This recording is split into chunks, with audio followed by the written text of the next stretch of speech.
Bueno, con esas imágenes ustedes tienen una idea aproximada de cómo se desarrolló esa cumbre, aunque en realidad lo que estamos viendo es un encuentro de autoridades, de funcionarios, que no revelan en realidad lo que está pasando. Vámonos más bien a Uganda. Vamos a hacerlo a través de nuestro mapa. Uganda, como ustedes saben, está ubicado en el continente africano y hace poco lo teníamos también hablando de los países no alineados. En ese lugar, en ese punto, volvemos a caer porque vamos a hablar justamente de este contexto, que es la cumbre de China con el grupo de los 77, que por cierto realmente ahora está conformado por 135 naciones, que propusieron, entre otras cosas, incrementar las voces del sur global. También más producción de bienes y servicios, más mercados comerciales para una distribución más equitativa, más infraestructuras apoyadas por China para equilibrar el sistema financiero, así como solicitar a la ONU que se logre un cese al genocidio que comete el régimen sionista contra Palestina, entre otras cosas. Todo eso como ambiciosa propuesta para el mundo desde el sur.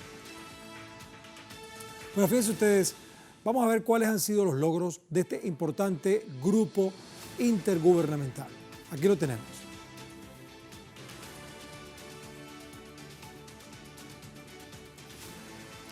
En la tercera, primero es uno de los principales ejemplos de cooperación bajo el objetivo de unificar al sur global.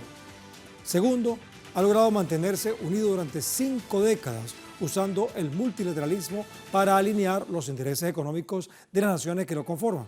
Además, ha logrado impulsar el sistema comercial de los países en desarrollo frente a las potencias hegemónicas. Asimismo, reúne 80% de la población mundial, concentrando 46% del Producto Interno Bruto global. Con estos datos podemos afirmar que actualmente se le considera el mayor grupo negociador dentro de las Naciones Unidas, sin olvidar que 3 de sus miembros también tienen asientos permanentes en el Consejo de Seguridad de la ONU. O sea que no es cualquier grupito, es una gran institución. Antes, debo recordarles que a través de nuestras redes sociales, a lo largo del día, hemos sondeado la opinión de nuestros usuarios sobre nuestro tema de hoy. Algunos de ustedes ya han contestado, han participado respondiendo la pregunta que les hicimos al respecto. Esa pregunta, bueno, tiene una cantidad de componentes que ustedes están observando allí en nuestra pantalla. La pregunta es muy sencilla. En la tercera cumbre del G77 más China, sus 135 países proponen más voces del sur global, más producción de bienes y servicios, más mercados comerciales para distribución equitativa, más infraestructuras apoyadas por China para equilibrar el sistema financiero. Ahora, ¿qué lograrán? La primera opción es todas. La segunda es alguna o algunas. La tercera opción es ninguna. Y la cuarta es más confrontación versus el status quo que permanece en el mundo. Esas son las preguntas, esa es la pregunta y esas son las respuestas que ustedes tienen a disposición porque es una encuesta. Al final, ustedes pueden participar en una especie de tendencia general, porque si ustedes no han participado en este momento, pueden hacerlo, incluso a través de nuestras redes sociales, específicamente nuestra cuenta de X, @elmundoenelsur, @telesurtv, @guillermotelesur y @gentedespierta. Porque más adelante pues estaremos contigo compartiendo tus respuestas, además que puedes agregar algunos argumentos que usted desea a través de nuestras cuentas. Pero para ir más a fondo, con más profundidad, hemos querido invitar a un amigo de esta casa, que es justamente Martín Pulgar. Hace un rato conversábamos porque Martín Pulgar y yo tuvimos el placer de compartir, digamos, los estudios de la Radio del Sur, ¿verdad? Y tu programa se llama justamente Geoestrategia del Sur. Y eso es lo que estamos hablando acá. Esta reunión del G77 más China justamente trata sobre eso, sobre qué es lo que está pasando en el sur global frente a la propuesta hegemónica que tú sabes muy bien, todos conocemos, que está enmarcada en el sistema capitalista que tiene su sede como operativa, política, la Casa Blanca de los Estados Unidos de Norteamérica. Bueno, Martín Pulgar, cuéntanos, tú eres politólogo además. Sí. Bueno, muchísimas gracias por la oportunidad. Sí, politólogo y un poco también tratar de comprender todo este escenario de la geoestrategia del sur. Digamos, un poco, digamos, cómo el sur tiene su propia voz y ha ido construyendo su propio peso. De alguna manera, esta reunión de G77 más China no es más que una expresión, esa especie de pantalla donde ese sur diverso, múltiple, a veces en confrontación o muchas veces en confrontación, muchas veces también en cooperación, construye o intenta construir una voz propia ante esa hegemonía que a veces se disfraza y a veces muestra todos sus dientes y todas sus capacidades de destrucción, pero también tiene mecanismos de disfraz en torno a cómo ejerce esa dominación en torno al sur. Y el grupo G77 Machina nace precisamente en un contexto de Guerra Fría y que de alguna manera desde esa época hasta ahora trata de construir esa voz propia en su diversidad ante en ese mundo bipolar, la Unión Soviética, Estados Unidos, y ahora ante ese intento de Estados Unidos y Occidente colectivo de imponer una sola voz y una sola hegemonía. Ahora, Martín, ayúdanos a comprender un poco esto. La semana pasada nosotros tuvimos acá a un invitado hablándonos del movimiento de países no alineados, que justamente fue en África la reunión. Una semana después, o menos, unos días después, se reúne entonces el G77 más China. A mí me gustaría que me hicieras una especie de complementación de qué es el movimiento de países no alineados y el G77 y cómo ambos confluyen hacia el mismo objetivo. Sí. Bueno, nacen en la misma época, con la misma construcción de plantear a ese mundo del sur, ese mundo no alineado, ese mundo que no estaba en la perspectiva de la Unión Soviética y de Estados Unidos, en su momento, en la famosa Guerra Fría entre la OTAN y el Pacto de Varsovia, entre la confrontación ideológica más fuerte que eran los años 60 y 70, y después empiezan a derivar en otra cosa, ¿no? Por supuesto, son dos grupos distintos, el primero es más político y nace como una perspectiva más de características económicas.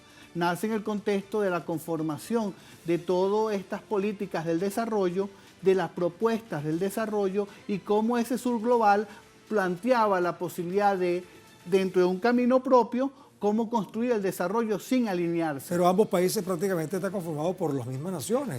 Y luego ambas están proponiendo un nuevo orden mundial, desde el punto de vista político y desde el punto de vista económico. Claro, de alguna manera la derivación en el tiempo ha generado que cabalguen más o menos en el mismo objetivo, pero no necesariamente tienen los mismos perfiles. Entonces, en este caso, ¿qué están rescatando de alguna manera el G77 Machina con estas propuestas? Volver a poner en el tapete el tema del desarrollo. Y un tema muy importante porque la oleada neoliberal en el mundo planteó que el desarrollo no era industrialización, por ejemplo. Planteaba fundamentalmente el capitalismo financiero, que se imponía el capitalismo financiero a través de todas las propuestas neoliberales. Que es que todavía impera. Que todavía de alguna manera impera. ¿Y qué es lo que está diciendo ahora el G7, el G77, Machina? Hay un desarrollo industrial, tenemos que industrializarnos, tenemos que comercializar entre nosotros.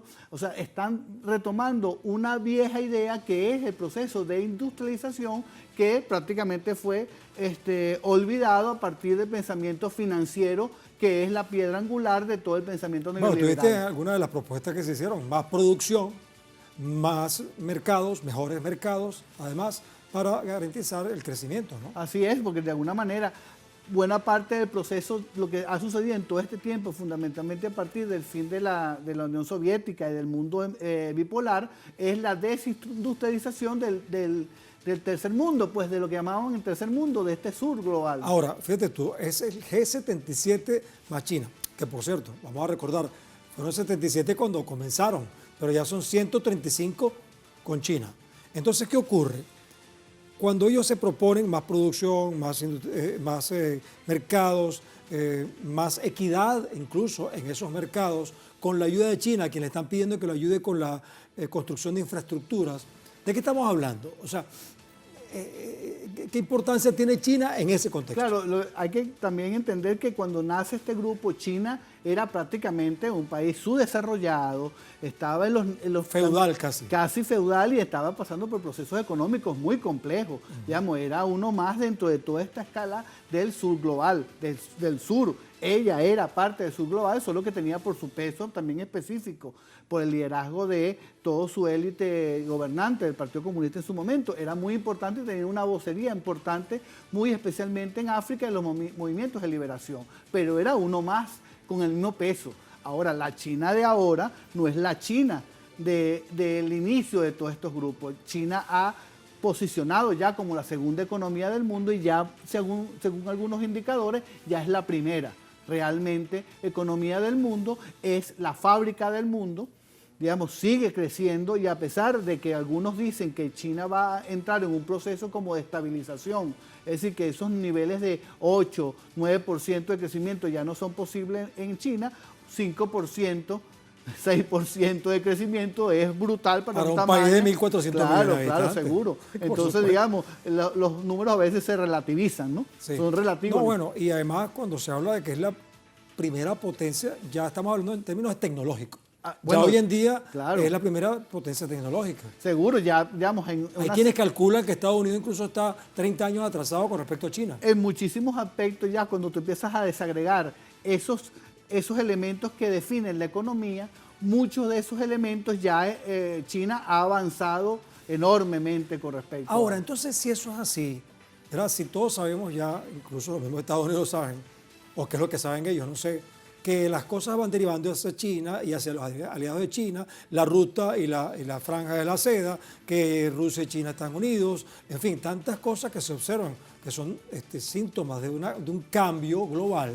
¿Por qué Estados Unidos insiste en atacar a China?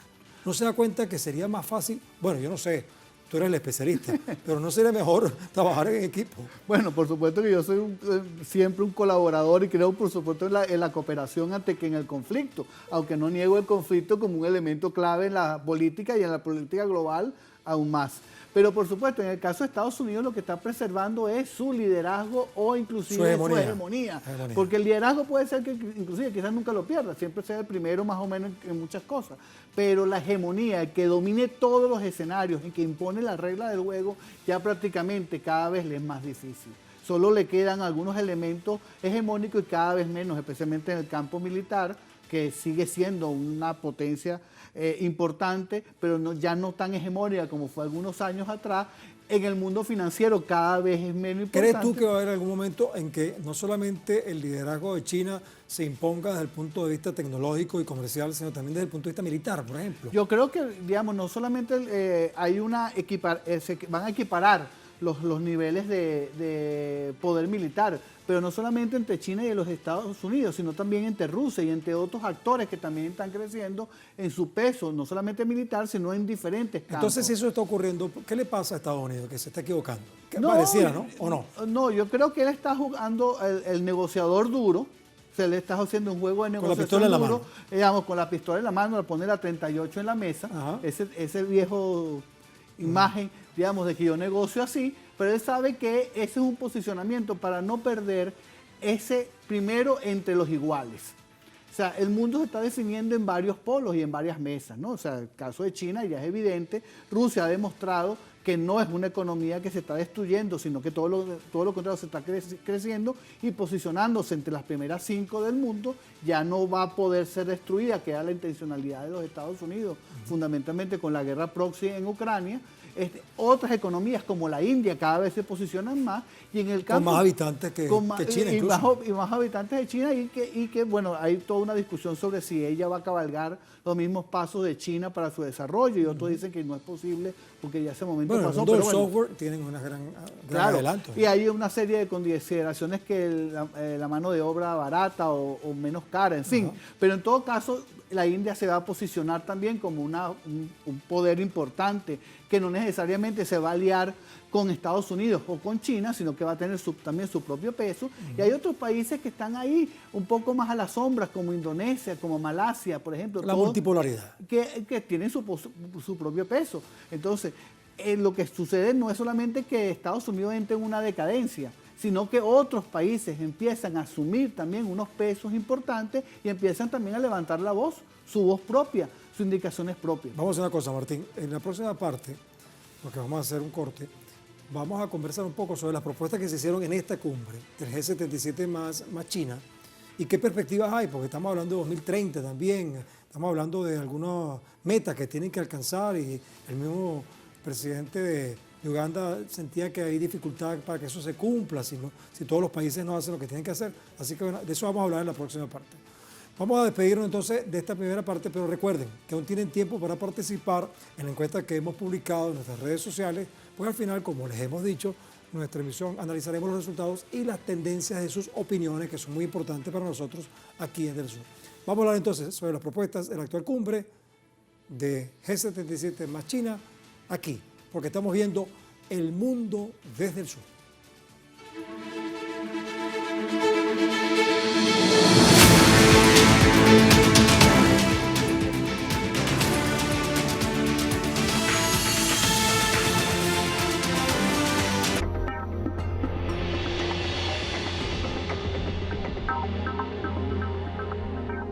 ...2024... Conectados con la vanguardia comunicacional, nuevos programas en distintos formatos. Por ti nos transformamos, innovamos y trascendemos fronteras. Sé testigo de los sucesos y noticias en nuestra cobertura global, a través de nuestra multiplataforma. Porque Telesur siempre da más.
Bueno, seguimos entonces hoy en el mundo desde el sur, examinando la reunión cumbre del G77 más China, recordando que fueron 77, pero ya con el tiempo, 5 décadas, ¿no? Ya son 135. En este contexto de la apertura de la cumbre del sur, Cuba entregó la presidencia pro tempore del grupo de los 77 más China. Por cierto que Cuba ha sido un gran promotor, una bujía, pues. Se le entregó la presidencia pro tempore al presidente de Uganda, Yoweri Museveni, que fue el anfitrión, pues.